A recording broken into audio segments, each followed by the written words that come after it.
अभी जो चुनाव आयोग कह रहा है कि हम 52 लाख लोगों को निकाल रहे हैं, लेकिन उप मुख्यमंत्री की भाषा क्या थी, कौन गुंडागर्दी कर रहा है, किसका राज गुंडा का राज बना हुआ है, ये सब लोग जान रहे हैं।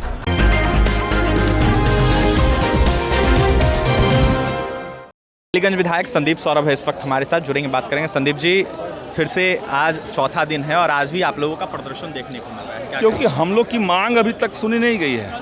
हमने मांग की है कि जो SIR है, गरीबों की वोटबंदी की साजिश है, इस पर सरकार बिहार विधानसभा से प्रस्ताव पारित करे कि बिहार के एक भी गरीब का नाम, एक भी मतदाता का नाम वोटर लिस्ट से निकाला नहीं जाएगा।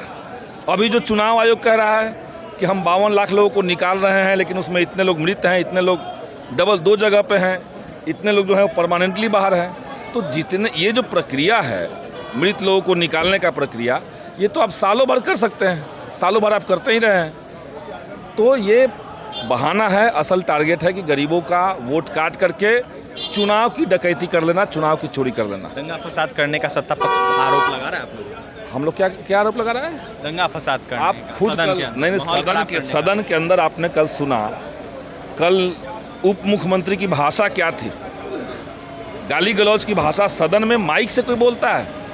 और वो सत्ता पक्ष के रह करके, उप मुख्यमंत्री रह करके वो लोग सदन नहीं चलने दिए। तो सब लोग, पूरे बिहार की जनता देख रही है कि सदन के अंदर और सदन के बाहर कौन गुंडागर्दी कर रहा है, किसका राज गुंडा का राज बना हुआ है, ये सब लोग जान रहे हैं। लेकिन सत्ता पक्ष वाले तो कह रहे हैं कि विपक्ष के लोगों के द्वारा हंगामा किया गया, हल्ला किया गया। विपक्ष के लोग तो अपना मुद्दा उठाएंगे ना, कि विपक्ष शांत रहने के लिए बना हुआ है। विपक्ष को जनता ने शांत रहने के लिए तो नहीं बनाया है। जनता के वोट से जीत करके हम लोग आए हैं और उन्हीं के वोट की रक्षा हम लोग नहीं करेंगे तो फिर किस बात का भाई विधायक है हम लोग, किस बात का सदन में अंदर गए हुए हैं?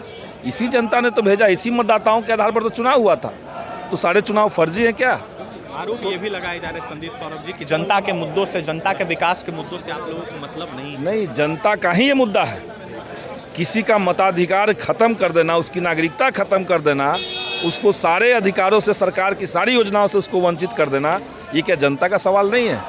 संविधान का सवाल जनता का सबसे बुनियादी सवाल है और हम लोग संविधान बचाने के लिए लड़ रहे हैं। चलेगा, जब तक हमारी बात नहीं सुनी जाएगी, जब तक सरकार इस पर ठोस जवाब नहीं देता है, हम लोग की मांग चलेगी, हम लोग का आंदोलन चलेगा। देखिए, हम लोगों का आंदोलन चलेगा, हम लोगों की मांग जारी रहेगी। जब तक हम लोगों की मांगों को पूरा नहीं किया जाता, तब तक सरकार को जवाब देना होगा। माले विधायक संदीप सौरभ थे इस वक्त हमारे साथ, जहां SIR को लेकर जिस तरीके से सवाल उठाए जा रहे हैं, जिस तरीके से आए दिन प्रदर्शन किया जा रहा है, इसको लेकर देखिए अपनी बातें रख रहे थे और जमकर सत्ता पक्ष पर, साथ ही चुनाव आयोग के फरमान पर निशाना साध रहे थे, सवाल उठा रहे थे, वहीं अपनी बातें रख रहे थे संदीप सौरभ। देखने वाली बात यह होगी, नीतीश सरकार या फिर NDA सरकार बिहार में जो चल रही है वो क्या कुछ जवाब देती है और क्या कुछ कहीं ना कहीं इस पर स्पष्टीकरण देती है। लेकिन लगातार देखिए SIR को लेकर कई तरह के प्रश्न उठाए जा रहे हैं और साफ तौर पर कहा जा रहा है कि दलितों, वंचितों का हक और अधिकार जो है कहीं ना कहीं SIR के माध्यम से चुनाव है वो छीनने की कोशिश कर रहा है। फिलहाल संदीप सौरभ को आपने सुना है।